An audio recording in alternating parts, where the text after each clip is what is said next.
Margaret Whitmore walked into the music room at Harmony Arts Academy like she owned the place. In many ways, she did. For 15 long years, she had been the best piano teacher at this fancy school. Students came from all over the city to learn. From her, their parents paid big money for her lessons. The music room was perfect. Everything had its place. The black grand piano sat in the center like a king on his throne. Margaret had fought hard to get this piano. It cost more than most people made in a year. She cleaned it herself every morning before her first student arrived. No one else was allowed to touch it. Margaret looked at her watch. It was 7 in the morning. Her first student would come at 8. She had 1 hour to get ready. She opened her bag and took out her lesson books. Each book was covered in plastic. To keep it clean, she put them on the music stand in perfect order. The morning sun came through the tall windows. It made the piano shine like a mirror. Margaret smiled. This was her kingdom. Here, she made the rules. Students did what she said, or they could find another teacher. She walked to the piano and sat on the bench. Her fingers touched the keys softly. She played a few notes to check if the piano was in tune. It was perfect, just like everything else. In her room, Margaret thought about her day. She had 8 students coming. All of them were from rich families. Their parents drove expensive cars and wore nice clothes. They lived in big houses with swimming pools. These were the kind of people Margaret liked to teach. She did not teach just anyone. If a family could not pay her high prices, she would say no. If a student was not serious about music, she would say no. If parents did not respect her rules, she would say no. Margaret Whitmore was very picky about her students. At 8 o'clock sharp, her first student walked in. It was Emily Chun, a 12-year-old girl whose father owned 3 restaurants in the city. Emily wore a clean white dress and shiny black shoes. Her hair was pulled back in a neat ponytail. "Good morning, Miss Whitmore," Emily said politely.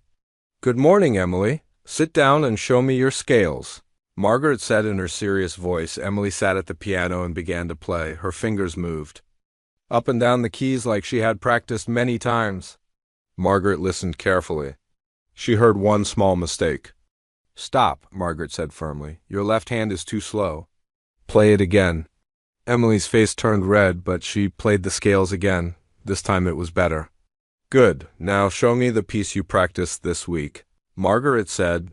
Emily opened her music book and began to play a song by Mozart. It was a difficult piece for a 12-year-old. Margaret had given it to her on purpose. She believed in challenging her students. As Emily played, Margaret walked around the piano. She watched every finger movement. She listened to every note. When Emily made a mistake, Margaret would tap her pencil on the music stand. The sound made Emily nervous, which made her make more mistakes. "Your timing is off," Margaret said when Emily finished. "You must practice more. I expect better next week." Emily nodded and packed up her music. She looked sad as she left the room. This was how Margaret taught. She was tough and demanding. She believed that being nice would not make good musicians. She had learned this way when she was young, and it had worked for her. Margaret's next student was James Parker, a 16-year-old boy whose mother was a layer. James was talented but lazy. He did not practice enough, and Margaret often got angry with him. "Did you practice every day this week?" Margaret asked as James sat down. "Yes, Miss Whitmore," James lied. He had only practiced 3 times. "Prove it. Play the Chopin piece," Margaret said. James began to play, but it was clear he had not practiced much. His fingers stumbled over the hard parts. He forgot some notes completely. Margaret stopped him after 2 minutes. "This is terrible, James.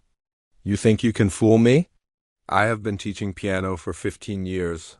I know when a student has not practiced." James looked down at his hands. "I'm sorry, Miss Whitmore.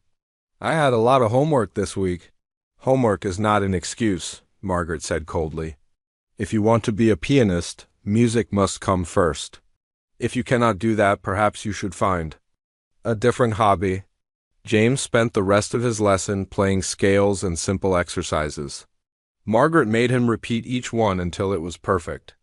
By the end of the lesson, his hands were tired and his confidence was broken. This pattern continued all day. Student after student came to learn from Margaret. Some were good, some were not so good, but all of them left feeling like they had not done enough. Margaret believed this would make them work harder. At 6 o'clock, Margaret's last student left. She was tired but satisfied. She had maintained her high standards. She had pushed her students to be better. This was what made her the best piano teacher in the city. Margaret began to clean up her room. She put her books back in her bag. She wiped down the piano keys with a special cloth. She adjusted the bench to the perfect height for tomorrow's first student. As she got ready to leave, Margaret looked around her music room one more time. Everything was perfect. The piano was clean and shiny. The music stands were straight. The chairs were in the right places. This room was her life's work. Margaret turned off the lights and locked the door. She walked down the long hallway toward the exit. The academy was quiet now. All the other teachers had gone home. The students were probably at home practicing, or at least she hoped they were outside. Margaret got into her car and drove home to her apartment. She lived alone with her cat, Beethoven. She had never married or had children. Music was her only love. Teaching piano was her only purpose. At home, Margaret made herself dinner and sat down to plan tomorrow's lessons. She would be just as demanding tomorrow as she had been today. She would accept nothing less than perfection from her students. This was the Margaret Whitmore way, and she was proud of it. She did not know that soon everything would change. She did not know that a quiet woman who cleaned the floors would teach her the most important lesson of her life. Rosa Martinez walked through the front door of Harmony Arts Academy at 7 o'clock in the evening. She carried a bucket full of cleaning supplies in one hand and a mop in the other. Her uniform was simple, blue pants and a blue shirt with her name written on a small patch. Her black hair was pulled back in a ponytail, and she wore comfortable shoes for walking on hard floors all night. This was Rosa's second job. During the day, she worked at a restaurant washing dishes and cleaning tables. At night, she cleaned the music academy. She worked 7 days a week to make enough money to pay rent and buy food for her family. Rosa was tired, but she did not complain. She was grateful to have work. Many people in her situation had no job at all. She sent most of her money back home to help her mother and younger sister. What was left barely paid for her small apartment and simple meals. The academy was very different from the restaurant where she worked during the day. The restaurant was loud and busy and full of cooking smells. The academy was quiet and elegant. The floors were made of shiny wood. The walls were painted in soft colors. Beautiful paintings hung in gold frames. Rosa started her work in the main hallway. She swept the floor first, picking up any small pieces of paper or dust. Then she mopped with warm soapy water. The floor had to be perfect. The academy's students and teachers expected everything to be clean when they arrived in the morning. As Rosa worked, she could hear sounds coming from different rooms. Some students stayed late for practice. She heard piano music from one room, violin music from another. Sometimes she heard singing. The sounds were beautiful, but Rosa tried not to listen too closely. She was here to work, not to enjoy the music. Rosa had been working at the academy for 3 weeks. In that time, she had learned the schedule of every teacher and student. She knew which rooms got dirty quickly and which ones stayed clean. She knew where students liked to eat snacks and drop crumbs. She knew which bathrooms needed extra attention. Most of the teachers ignored Rosa completely. They walked past her as if she was invisible. A few said hello, but most did not even look at her. Rosa did not mind. She was used to being invisible. It made her job easier when people did not notice her. The students were different. Some were polite and said good evening when they saw her. Others acted like she did not exist.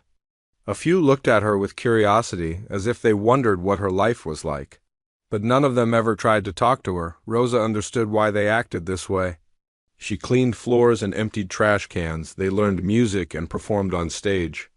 Their worlds were very different. She did not expect them to be friends with her. Tonight, Rosa worked her way down the main hallway toward the music rooms. This was always her favorite part of the job. Even though the rooms were empty, they still felt full of music. The air seemed to hold the memory of all the songs that had been played during the day. Rosa pushed her cart to the first music room and opened the door. Inside was a small piano and 4 chairs arranged in a circle. Music sheets were scattered on the floor. Students had been practicing together here. Rosa picked up the papers and put them in a neat pile on the piano. She swept the floor carefully around the piano legs. These instruments were expensive and delicate. Rosa had been warned many times to be careful around them. She was not allowed to touch the keys or move the pianos. She could only clean around them. The second music room was bigger. It had a piano and space for a small orchestra. Rosa found candy wrappers under the chairs and pencil marks on the wall. She cleaned everything carefully. The academy had to look perfect for tomorrow's students. The third room was where the violin lessons happened. Rosa could tell because of the rosin dust on the floor. Violin players used rosin on their bows, and it left a fine powder everywhere. Rosa swept it up and mopped the floor until it shined as Rosa worked. She thought about her life back home. She had left her country 2 years ago to find better work. She missed her family every day, but she knew she was doing the right thing. The money she sent home helped pay for her sister's school and her mother's medicine. Before she came to America, Rosa had worked in an office. She wore nice clothes and sat at a desk all day. But there was no future there. No matter how hard she worked, she could not make enough money to help her family. So she made the difficult choice to leave everything behind and start over, learning. English had been hard. Rosa studied at night after her first job ended. She practiced with other workers who were also learning. Slowly, she got better. She could understand most of what people said to her now, even though she was still shy about speaking. Rosa pushed her cart to the next room. This was a practice room for advanced students. The piano here was bigger and more beautiful than the others. Rosa had heard that it cost more than most people made in 5 years. She was extra careful as she cleaned around it. Sometimes Rosa wondered what it would be like to play one of these pianos. She had loved music when she was young, but her family could not afford lessons. She taught herself to play simple songs on an old keyboard that her cousin gave her. But that was a long time ago, in a different life. Rosa finished cleaning the practice rooms and moved on to the bigger performance spaces. These rooms had stages where students gave concerts for their families. Rosa imagined what it must feel like to stand on that stage and play beautiful music for an audience. The largest room had a grand piano that was even more impressive than the others. It was black and shiny like a mirror. Rosa could see her reflection in its surface as she cleaned the floor around it. She was careful not to let her mop touch the piano legs. As Rosa worked, she found herself humming quietly. It was a song her mother used to sing when Rosa was little. The melody was simple and sweet. Rosa had not hummed in a long time. Something about being around all this music made her remember the joy she used to feel when she heard beautiful songs. Rosa looked at her watch. It was almost midnight. She had been working for 5 hours and still had 2 more hours to go. Her feet hurt and her back was sore from bending over to clean. But she pushed forward. This job was important. Her family was counting on the money she earned. Rosa gathered her supplies and moved to the next section of the academy. She had administrative offices to clean, then bathrooms, and finally the kitchen area where students sometimes ate lunch. Every night was the same routine, but Rosa did not mind. Routine was comfortable. It helped her not think too much about how far she was from home. As she worked, Rosa dreamed about the future. Maybe someday she would save enough money to bring her sister to America. Maybe they could both find better jobs and build a good life together. Maybe Rosa could even take English classes at the community college and learn new skills. For now, though, Rosa was content to work hard and send money home. She was grateful for these 2 jobs, even though they were difficult. She was grateful for her small apartment, even though it was lonely. She was grateful to be in America, even though she missed home every day. Rosa did not know that her life was about to change. She did not know that the beautiful music around her would soon become part of her story. She simply continued to work, invisible and quiet, making everything clean for tomorrow's students and teachers. Rosa had been working at Harmony Arts Academy for 2 months when something began to change inside her. Every night as she cleaned the music rooms, she found herself staying a little longer than necessary. The piano seemed to call to her there. Black and white keys looking like old friends she had not seen in years. At first, Rosa only looked at the pianos while she worked. She would clean around them very carefully, making sure not to touch anything she was not supposed to touch. But as the weeks went by, she found herself moving closer and closer to the instruments. One night, Rosa was cleaning the small practice room where beginning students had their lessons. The piano was not as grand as the others, but it was still beautiful. Rosa finished mopping the floor and was putting her supplies away. When she noticed that someone had left a music book open on the piano, Rosa walked closer to look at the book. The pages were filled with black dots and lines that she remembered from long ago, musical notes. She had learned to read them when she was young, but that felt like a lifetime ago now. The song on the open page was simple. Rosa could tell because there were not many notes and they were spread far apart. She found herself humming the melody just by looking at the written music. Her fingers moved in the air as if she was playing an invisible piano. Rosa looked around the empty room. The academy was quiet. Everyone had gone home hours ago. The security guard was probably asleep at his desk in the front lobby. No one would know if she just touched one key. Just one dot. Rosa reached out slowly and pressed the middle C key. The sound was pure and beautiful. It filled the small room and seemed to hang in the air for a long moment. Rosa smiled. She had forgotten how wonderful a real piano could sound. The next night, Rosa found herself thinking about that single note all day at her restaurant job.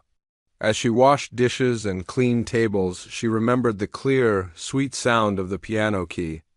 When she arrived at the academy that evening, she finished her regular cleaning work as quickly as possible. When she reached the small practice room, Rosa looked around carefully to make sure she was alone. Then she walked to the piano and pressed the same key again.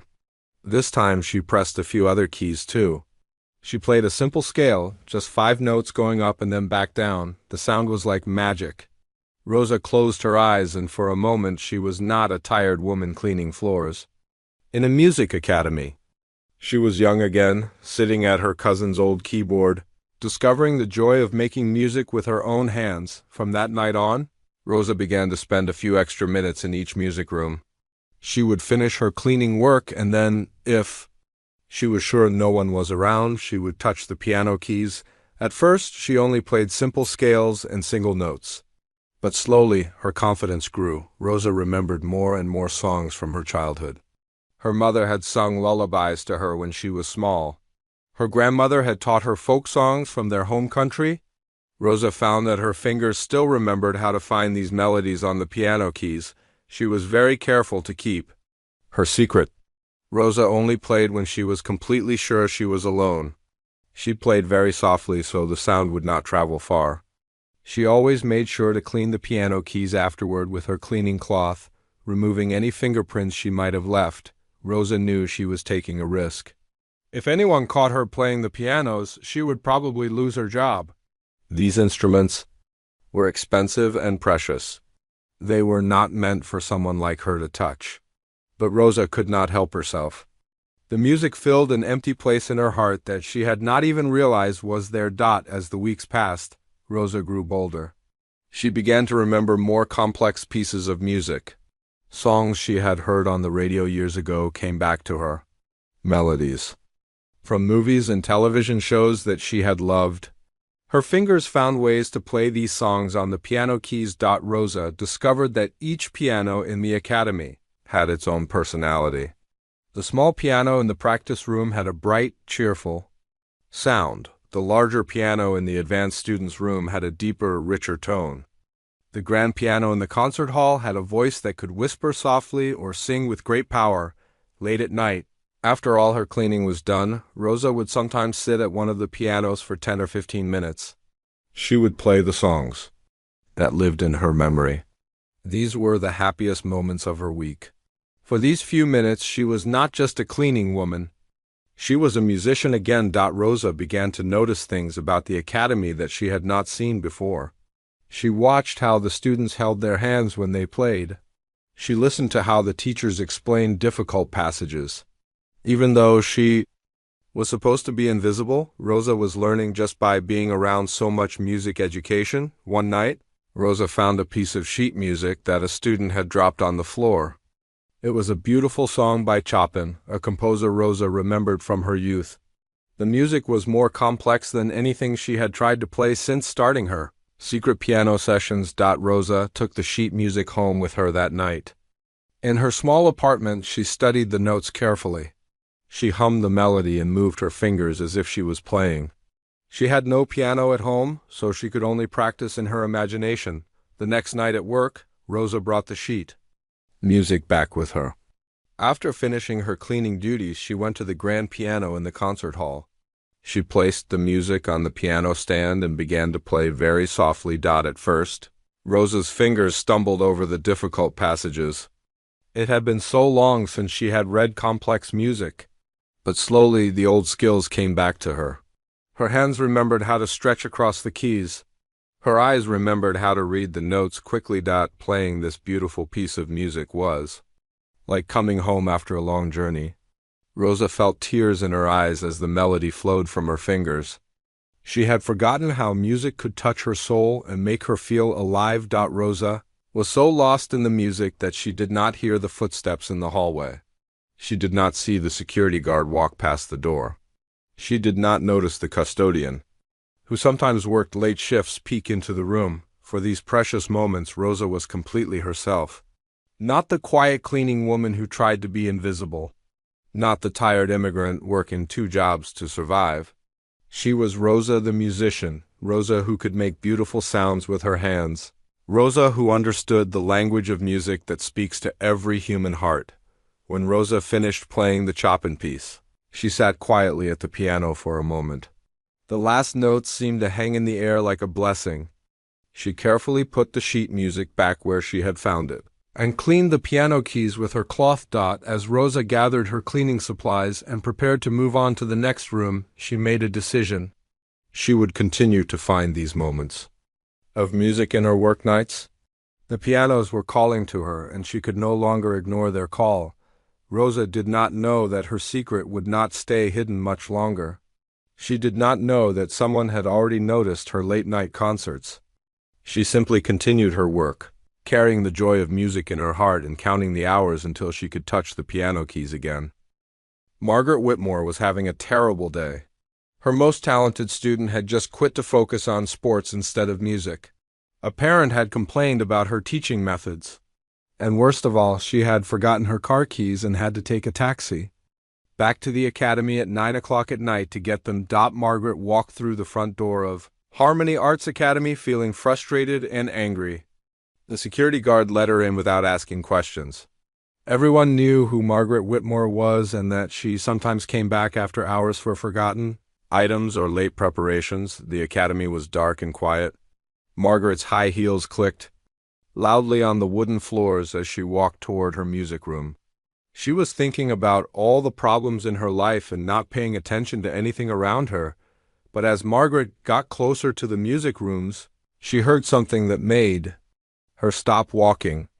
It was piano music. Someone was playing one of the academy's pianos after hours.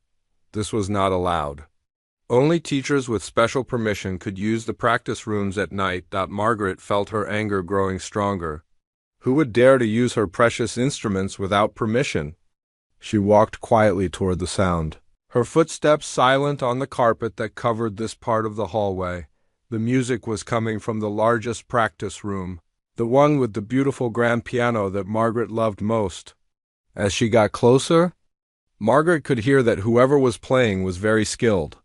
The piece was complex and difficult, but that did not matter. Rules were rules. Margaret reached the doorway and looked inside. What she saw made her so angry that her hands began to shake. The cleaning woman was sitting at her precious piano. The janitor was playing Margaret's most treasured instrument with her dirty hands. For a moment, Margaret was too shocked to move. Then her anger exploded like a volcano. She marched into the room and shouted at the top of her voice, "What do you think you are doing? Rosa jumped up from the piano bench so quickly that she almost fell down. Her face turned pale with fear. She had been caught. Her secret was discovered. And the person who caught her was the most demanding and frightening teacher in the whole academy. I'm sorry," Rosa said in her quiet voice.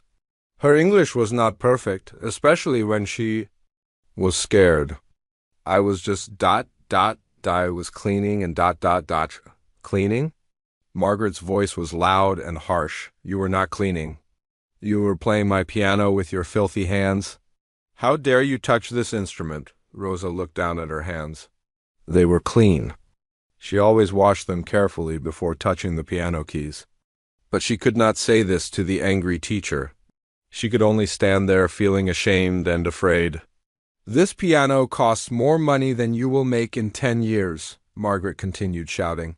"It is not a toy for cleaning people to play with. It is a serious instrument for serious musicians." "I am sorry," Rosa repeated. She wanted to explain that she loved music, that she had been careful, that she meant no harm. But the words would not come. Margaret's anger was too frightening. "Sorry is not enough," Margaret said coldly. "You are here to clean floors and empty trash cans. You are not here to pretend you are a musician. Stick to mopping floors and stay away from things you cannot possibly understand." These words hit Rosa like a slap in the face. Margaret was telling her that she was too stupid to understand music, that she was just a cleaning woman who should know her place, that she had no right to dream of making beautiful sounds. Rosa felt tears starting in her eyes, but she forced them not to fall. She would not cry in front of this cruel woman. She gathered what was left of her dignity and spoke as clearly as she could. "I understand. I will not touch the piano again. I am very sorry for the trouble. You better be sorry," Margaret said. Her voice was still angry, but she was starting to feel satisfied that she had put the cleaning woman in her place. "If I ever catch you touching any instrument in this academy again, I will make sure you lose your job immediately." Rosa nodded and began to gather her cleaning supplies. Her hands were shaking as she put her mop and bucket back on her cart.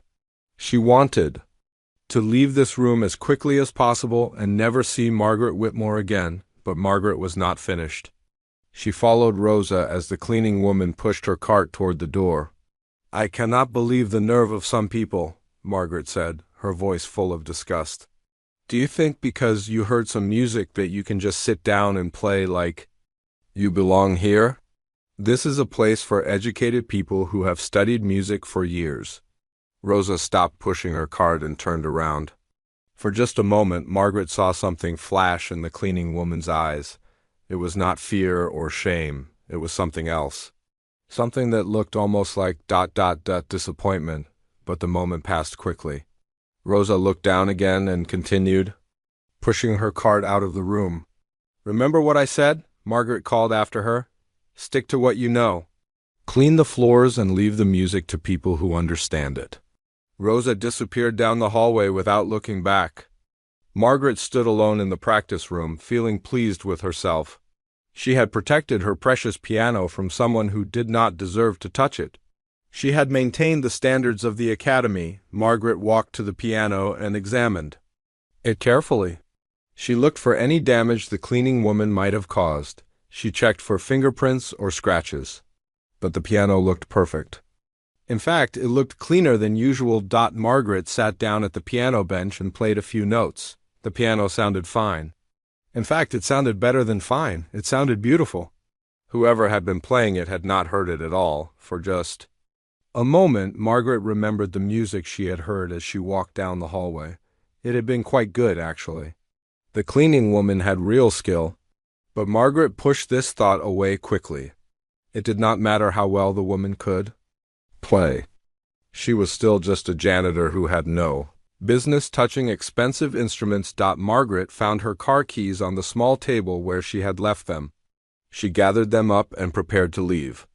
As she walked back down the hallway, she felt satisfied that she had handled the situation properly, but as Margaret drove home that night, she could not stop thinking about what had happened.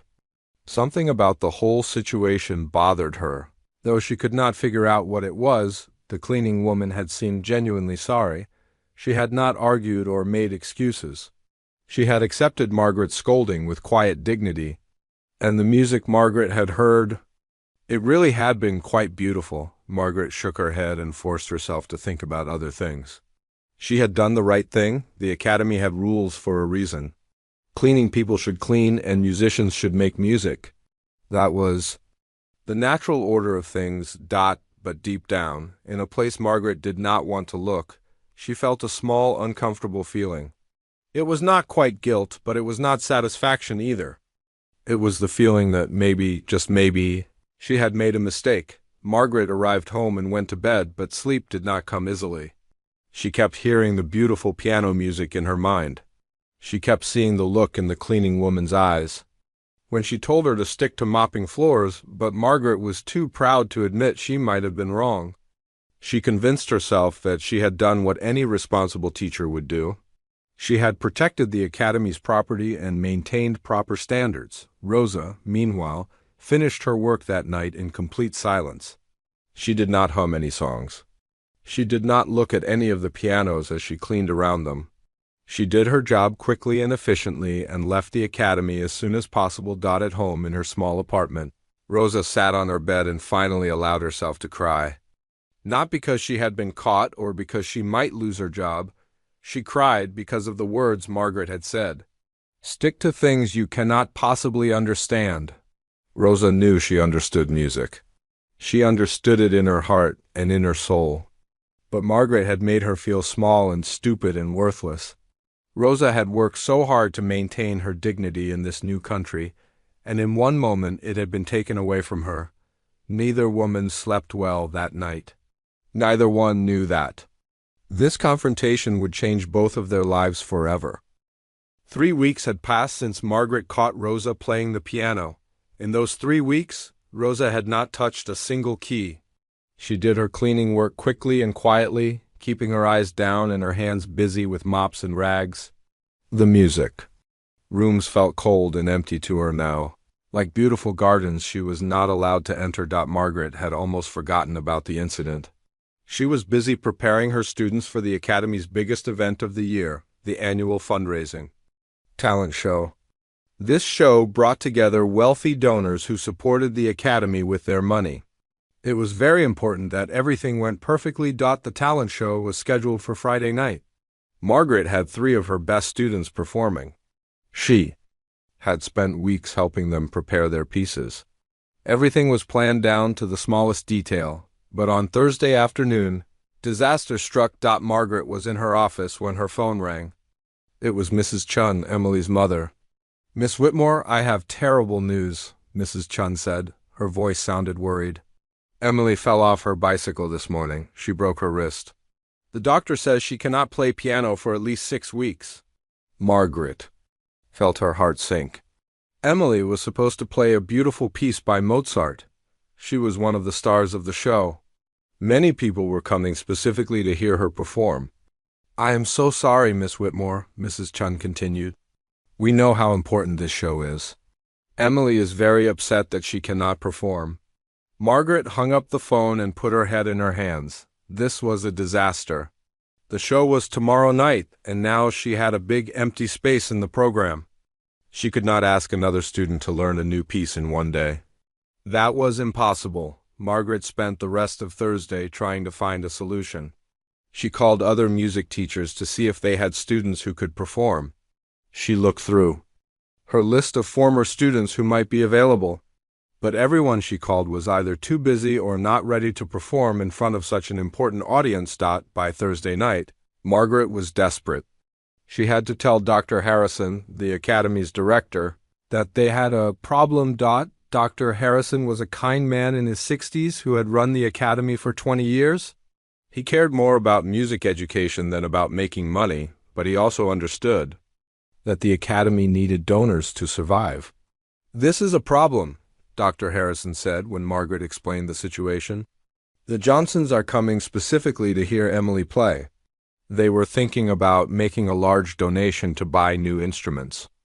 "I know," Margaret said miserably. "I have tried everything I can think of. There is just no time to prepare another student." Dr. Harrison thought for a moment. What if we just make the program shorter? We could add some speaking time between the other performances. Margaret shook her head. The program is already quite short. If we make it any shorter, people will feel like they did not get their money's worth. Friday evening arrived, and Margaret felt sick with worry. The Academy's main auditorium was filled with well-dressed people who had paid a lot of money to attend this show. Margaret stood backstage with her students, trying to look calm while her stomach churned with nervousness. Dr. Harrison walked to the podium to welcome the audience. He was wearing his best suit and his biggest smile, but Margaret could see the worry in his eyes. "Welcome to Harmony Arts Academy's annual talent showcase," Dr. Harrison announced. "Tonight you will hear some of the most talented young musicians in our city." The show began with James playing a piece by Bach. He did well, though Margaret noticed a few small mistakes. The audience clapped politely. Next came Sarah, a violinist who played a beautiful melody by Vivaldi. She was nervous and her hands shook slightly, but she made it through the piece without any major problems. Then it was time for the gap, where Emily was supposed to perform. Dr. Harrison walked back to the podium. "Ladies and gentlemen, we have a small change in tonight's program," he announced. Margaret held her breath. "One of our performers is unable to join us tonight due to a minor injury. We are going to take a short intermission while we prepare for our final piece." Margaret could see some people in the audience looking confused. Others checked their watches. The Johnsons, the wealthy couple who might donate money for new instruments, whispered to each other and looked disappointed. During the intermission, Margaret paced back and forth backstage. This was turning into a disaster. The audience was losing interest. The donors were getting restless. The Academy's reputation was at stake. Dr. Harrison came backstage looking worried. "Margaret, we need to do something. People are starting to leave. Mrs. Johnson just asked me if this was all there was to the show." Margaret felt panic rising in her chest. "I do not know what to do. There is no one else who can perform." Dr. Harrison looked around the backstage area desperately. That was when he noticed Rosa. She was standing quietly in the corner holding a trash bag. She had been emptying the waste baskets backstage when the intermission began. "Rosa!" Dr. Harrison called out. He had always been kind to the Academies. "Staff members, you work here every night. You must hear a lot of music. Do you know any songs?" Rosa looked surprised that anyone was talking to her. She glanced nervously at Margaret, remembering their terrible encounter 3 weeks ago. I do not understand," Rosa said quietly. Dr. Harrison was getting desperate. "Can you sing? Can you play any instruments? We need someone to fill time." "In our program," Margaret started to protest. "Dr. Harrison, she is just the cleaning woman. She cannot possibly—" But Dr. Harrison held up his hand to stop her. He was looking at Rosa with new interest. "Rosa, I am asking you seriously. Do you have any musical abilities at all?" Rosa looked down at her feet. She thought about the beautiful nights when she had played the Academy's pianos. She thought about the songs her mother had taught her. She thought about the joy she felt when music flowed from her fingers, but she also remembered Margaret's harsh words, "Stick to mopping floors and stay away from things you cannot possibly understand." The auditorium was quiet now. Margaret could hear people talking and moving around. Some were probably leaving. The Academy's most important fundraising event was falling apart. Dr. Harrison looked at Rosa with pleading eyes. "Please, Rosa, if you can do anything at all to help us, we would be very grateful." Rosa looked at Margaret, then at Dr. Harrison, then at the floor. She thought about her family back home who needed the money she sent them. She thought about how much this job meant to her. She thought about all the risks of saying yes, but she also thought about the music that lived in her heart. The music that Margaret had told her she could not possibly understand. Finally, Rosa looked up and spoke in a voice so quiet that Dr. Harrison had to lean forward to hear her. "I could play piano if you want, but I do not have any music prepared." Margaret's mouth fell open in shock. Dr. Harrison's eyes lit up with hope. "You can play piano?" Dr. Harrison asked. "Are you sure?" Rosa nodded slowly. "Yes, I can play." Margaret found her voice. Dr. Harrison, this is ridiculous. She is the janitor. She cannot perform in front of our donors. But Dr. Harrison was already moving toward the stage. Rosa, would you be willing to play something for our audience? Anything at all? Rosa looked at Margaret one more time. Margaret's face was red with anger and embarrassment, but Dr. Harrison was looking at her with kindness. And Hope. Rosa made a decision that would change everything. Yes, she said simply. I will play. Dr. Harrison led Rosa toward the stage while Margaret followed behind them, her face white with shock and worry. She could not believe what was happening. The Academy's most important event of the year was about to be ruined by the cleaning woman. Dr. Harrison, please think about this, Margaret whispered urgently. What if she cannot really play? What if she embarrasses us in front of all these important people? But Dr. Harrison was desperate. Half the audience had already left during the intermission. The people who remained were getting restless. He had to try something. Rosa, Dr. Harrison said gently as they reached the side of the stage. Are you sure you can do this? These people have paid a lot of money to be here tonight. Rosa nodded, though her hands were shaking. I will try my best. Dr. Harrison walked back to the podium while Rosa waited in the wings. Margaret stood beside her, still unable to believe this was really happening. Ladies and gentlemen, Dr. Harrison announced to the audience, please welcome back to your seats. We have a special surprise performance for you tonight. People slowly returned to their seats, though many looked skeptical. Margaret could see the Johnsons in the third row, checking their watches again. Tonight, we are honored to have a performance by Rosa Martinez, Dr. Harrison continued. Rosa is a valued member of our Academy family. Margaret watched in horror as Rosa walked onto the stage.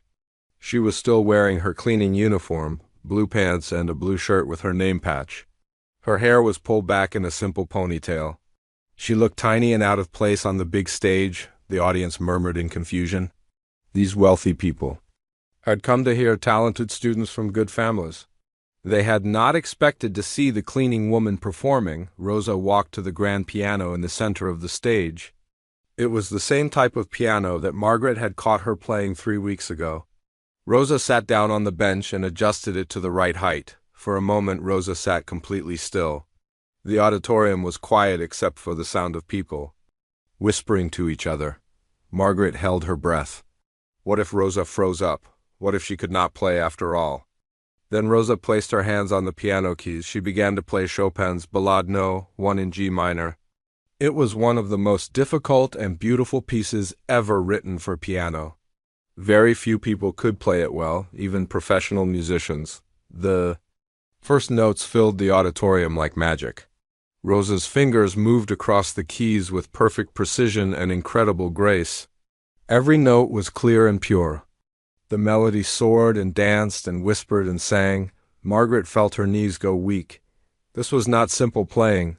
This was not someone who had learned a few songs by ear. This was masterful, professional-level piano performance. The audience stopped, whispering. People who had been looking at their phones put them away. Everyone in the auditorium was suddenly paying complete attention to the small woman in the cleaning uniform who was making impossible, beautiful music. Rosa played with her eyes closed, lost in the music. Her whole body moved with the rhythm of the piece.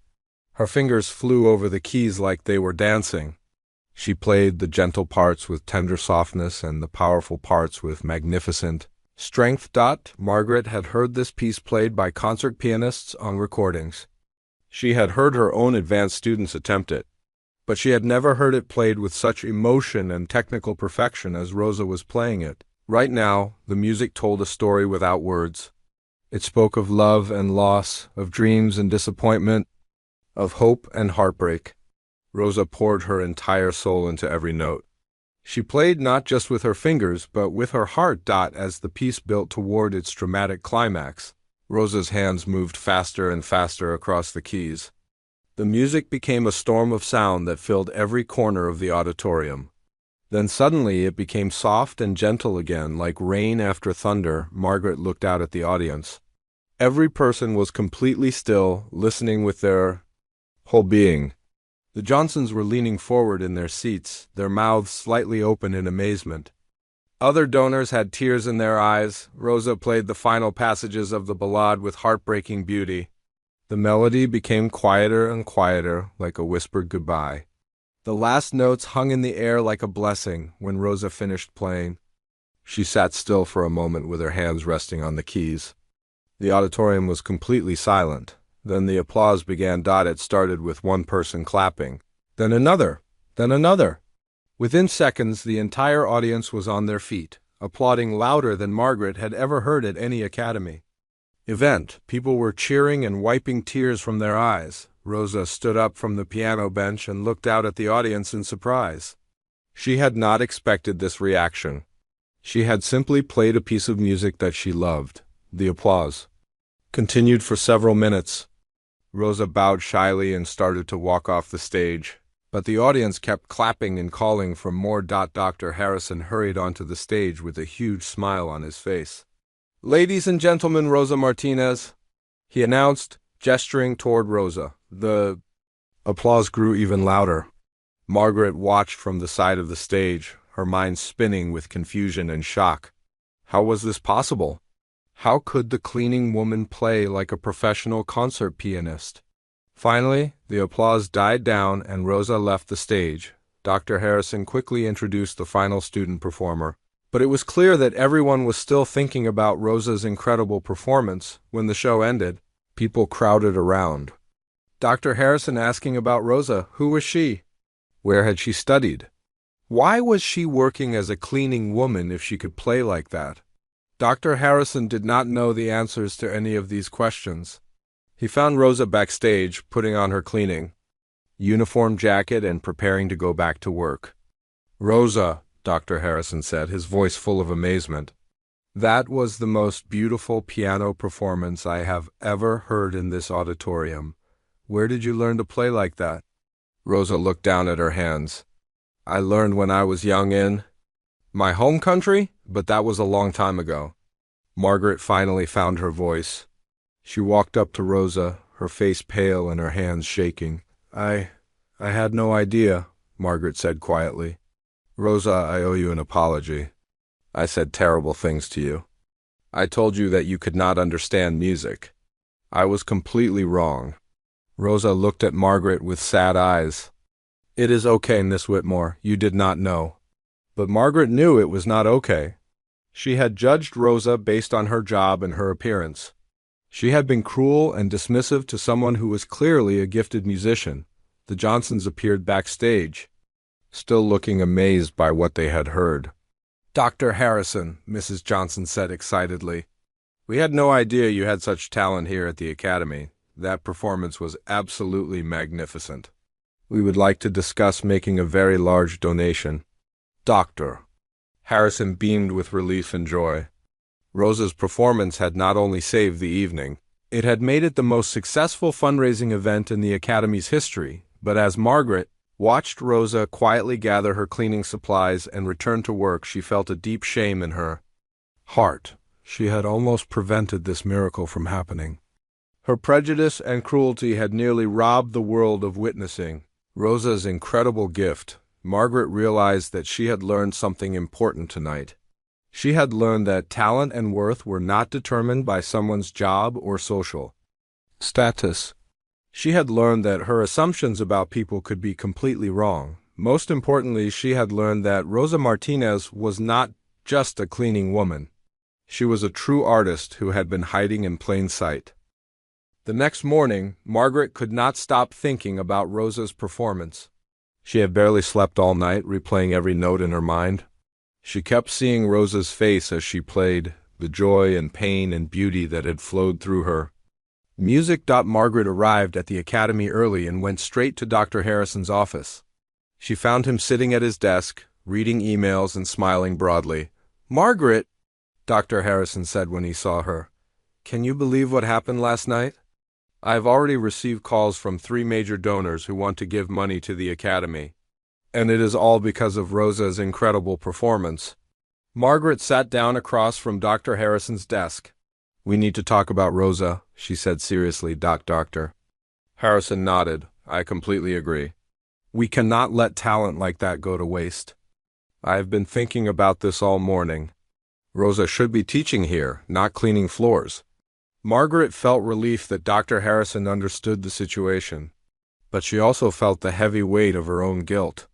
Dr. Harrison, I need to tell you something, Margaret said quietly.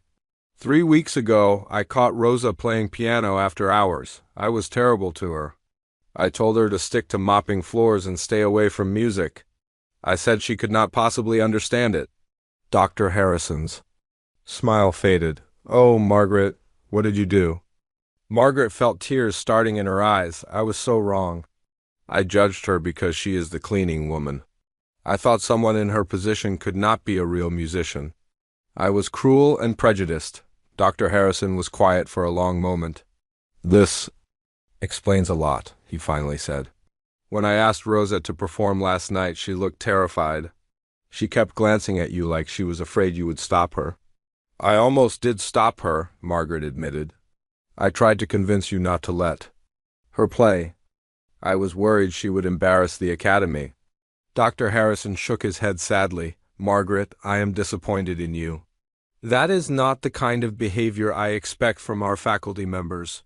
Margaret nodded, accepting the criticism she deserved. I know I want to make this right, but I do not know how. Dr. Harrison thought for a moment. The first step is to find out more about Rosa's background. There is clearly a story here that we do not know. That afternoon, Dr. Harrison asked Rosa to come to his office. She arrived looking nervous, still wearing her cleaning uniform and carrying her bucket of supplies. Rosa, please sit down, Dr. Harrison said gently. I want to talk to you about last night. Rosa sat on the edge of the chair, ready to run if necessary. Did I do something wrong? I know I should not have played the piano. I will not do it again. No, Rosa, Dr. Harrison said quickly. You did nothing wrong. Your performance was beautiful. I want to know more about your musical background. Rosa was quiet for a long moment. She had kept her past secret for so long that it felt strange to talk about it.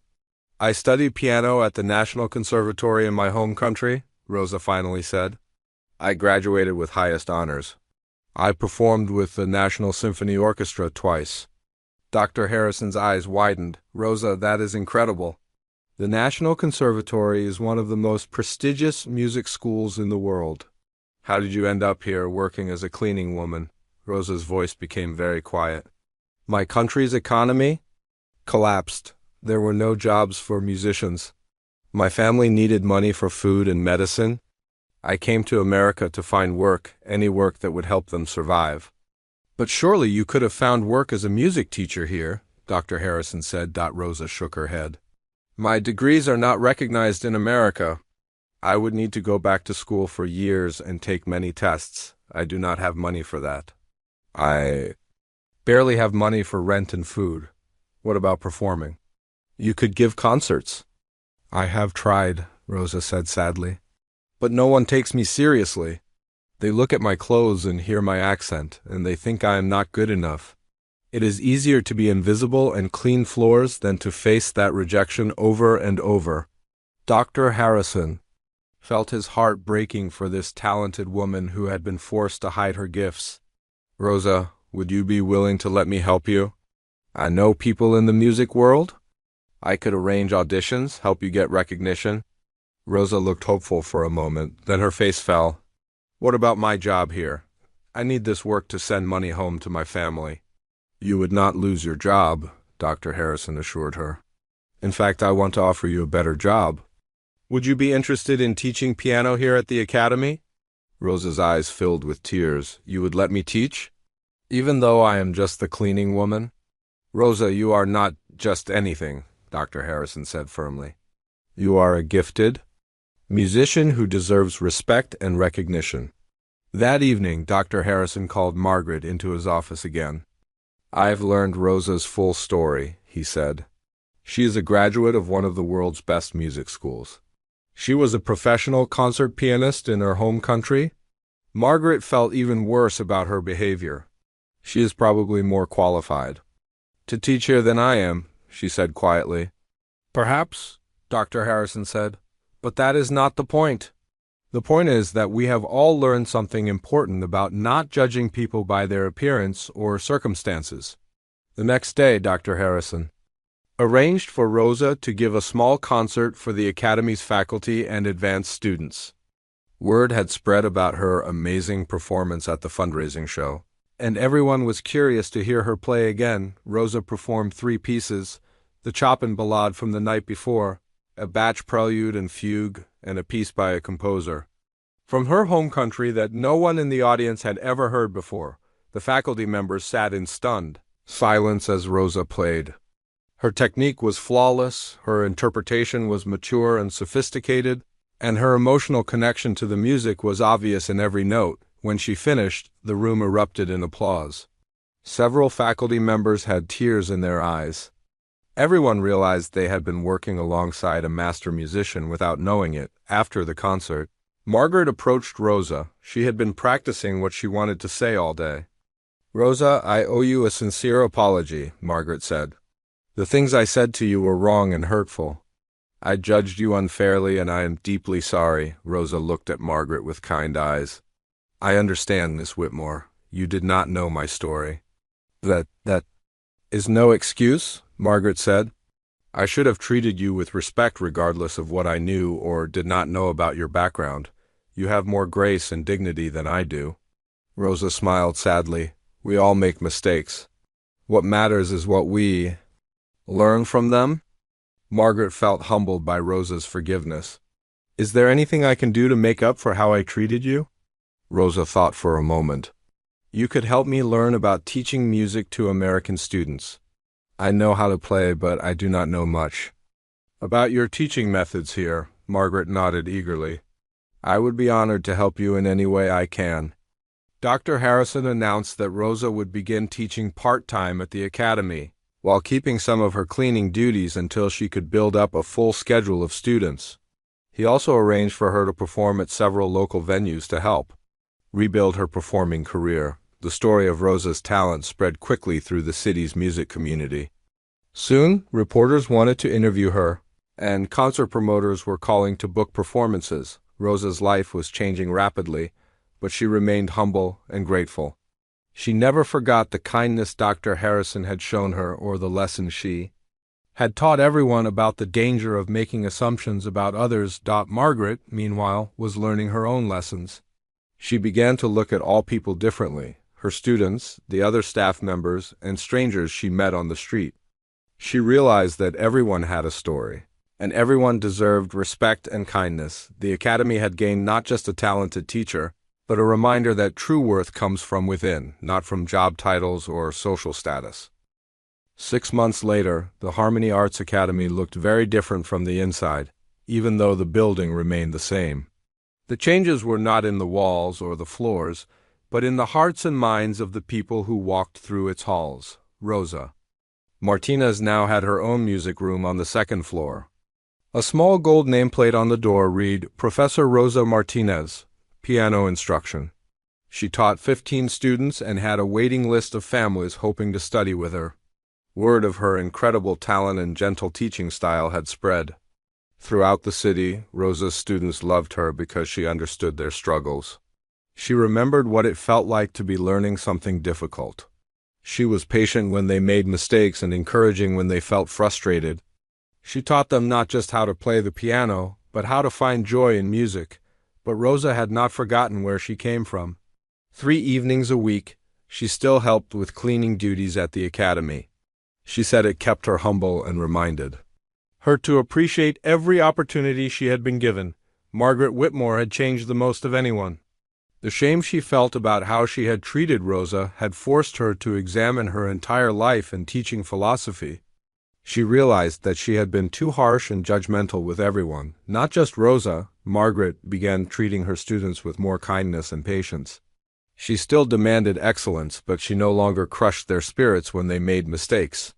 Her students started to enjoy their lessons more, and their playing improved because they were no longer afraid to take risks. Margaret and Rosa had become friends and teaching partners.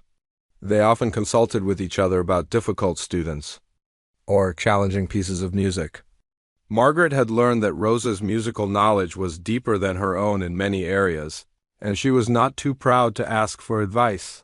The friendship between the two women was noticed by everyone at the academy. Students saw how Margaret treated Rosa with respect and admiration, and they learned from this example. The academy became a more welcoming place for everyone. Dr. Harrison was thrilled with the changes. The academy's reputation had grown significantly since Rosa's first performance. More talented students wanted to study there, and more wealthy donors wanted to support the school. But more importantly, the academy had become a place where talent was recognized and nurtured regardless of where it came from. One evening in spring, the academy held another fundraising concert. This time, Rosa was scheduled as the featured performer. She wore an elegant black dress that Dr. Harrison had helped her buy, and her hair was styled beautifully. She looked like the professional concert pianist. She had always been inside, but the biggest change was not in Rosa's appearance. It was in how everyone treated her. The donors who had been surprised by her talent 6 months ago now came specifically to hear her play. Other musicians in the city respected her as a colleague. Students looked up to her as a role model. Rosa performed a program of pieces from her home country, music that told the story of her people and her own journey. The audience listened with deep attention and appreciation. When she finished, the applause was long and heartfelt. After the concert, many people came backstage to congratulate Rosa. Among them was a woman Rosa had never met before. "Miss Martinez," the woman said, "my name is Dr. Susan Chun. I am the director of the City Symphony Orchestra. We would like to invite you to perform as a guest soloist with our orchestra next season." Rosa felt tears of joy in her eyes. This was the kind of opportunity she had dreamed about when she first came to America. To perform with a major orchestra was the highest honor a pianist could receive. "I would be honored," Rosa said quietly. Margaret, who had been standing nearby, felt overwhelming pride and happiness for her friend. She remembered the night when she had told Rosa to stick to mopping floors, and she felt grateful that Rosa had been strong enough to rise above such cruelty. As the evening wound down, Margaret found Rosa sitting alone in the academy's main hallway. Looking thoughtful. "Are you okay?" Margaret asked, sitting down beside her. Rosa smiled. "I was just thinking about how much has changed. 6 months ago, I was invisible. People looked right through me as if I did not exist. Now they see me and appreciate what I can do." "I am sorry I was one of the people who could not see you," Margaret said quietly. Rosa patted Margaret's hand. "You taught me something important that night when you caught me playing piano." Margaret looked surprised. "What could I possibly have taught you? I was terrible to you." "You taught me that I could not hide forever," Rosa said. "Your words hurt, but they also made me realize that I was hiding my true self because I was afraid. When Dr. Harrison asked me to perform, I almost said no. But then I remembered what you said about sticking to things I could not understand. I decided I had to prove, at least to myself, that I did understand music." Margaret felt amazed by Rosa's wisdom and forgiveness. "So something good came from my cruelty?" "Something good can come from any experience if we choose to learn from it," Rosa said. "You learn not to judge people by their appearance. I learned not to hide my gifts because I was afraid of being judged." A year later, Rosa performed with the City Symphony Orchestra to a sold-out audience. Her family came from her home country to hear her play. In the audience were all her students from the academy, Dr. Harrison, and Margaret. As Rosa played the beautiful piano concerto, Margaret thought about the journey that had brought them all to this moment. She thought about how close she had come to destroying Rosa's chance at recognition. She thought about how much both of their lives had changed because of one difficult night. When the concert ended and Rosa took her bows to thunderous applause, Margaret realized that this was what true success looked like. It was not about being the most demanding teacher or having the most prestigious students. It was about recognizing talent wherever it appeared and helping it grow. Rosa continued to teach at the academy and perform around the world. She brought students from her home country to study in America, giving them the opportunities she had almost missed. She started a scholarship fund for talented students who could not afford lessons. Margaret became known as one of the most compassionate and effective teachers in the city. Her students loved her because she saw their potential and helped them reach it without crushing their spirits. She never again told anyone they could not understand music. The academy flourished and became known as a place where talent was celebrated regardless of its source.